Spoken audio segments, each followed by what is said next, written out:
పంజరం ఓపెన్ చేయగానే చిలక ఎగిరిపోయినట్టు ఓ ఖైదీ కూడా పోలీసుల కళ్ళు గప్పి జంప్ అవ్వాలని చూశాడు. కానీ కథ అడ్డం తిరిగింది. కట్ చేస్తే ఆసుపత్రి బెడ్ పైన గాయాలతో పడున్నాడు.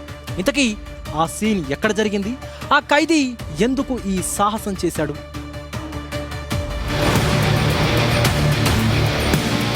రిమాండ్ ఖైదీకి వైద్య పరీక్షలు, చేతికి సంకెళ్ళు, చుట్టూ పోలీసుల భద్రత అంతా కంట్రోల్లోనే ఉంది. కానీ ఒక్కసారిగా ఖైదీ చేసిన పనికి సీన్ మొత్తం మారిపోయింది.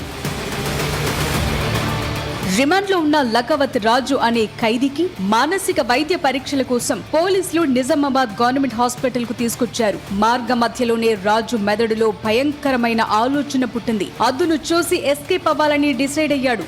సైకియాట్రిస్ట్ దగ్గరకు తీసుకెళ్తున్నారు పోలీసులు. ఆ సమయంలో పారిపోయేందుకు యత్నించాడు ఖైదీ. ఎటు వెళ్లాలో తోచగా తప్పించుకోవాలనే తొందరలో సెకండ్ ఫ్లోర్ నుంచి అతడు సినిమాలో మహేష్ బాబులా జంప్ చేశాడు. దీంతో అక్కడున్న పోలీసులు, ఆసుపత్రి సిబ్బంది ఒక్కసారిగా షాక్ కు గురయ్యారు. కానీ రాజు మహేష్ బాబు కాదు కదా. తలకు తీవ్ర గాయాలయ్యాయి. పోలీసులు వెంటనే అప్రమత్తమై అతన్ని ఎమర్జెన్సీ వార్డ్ కు తరలించి ట్రీట్మెంట్ అందించారు.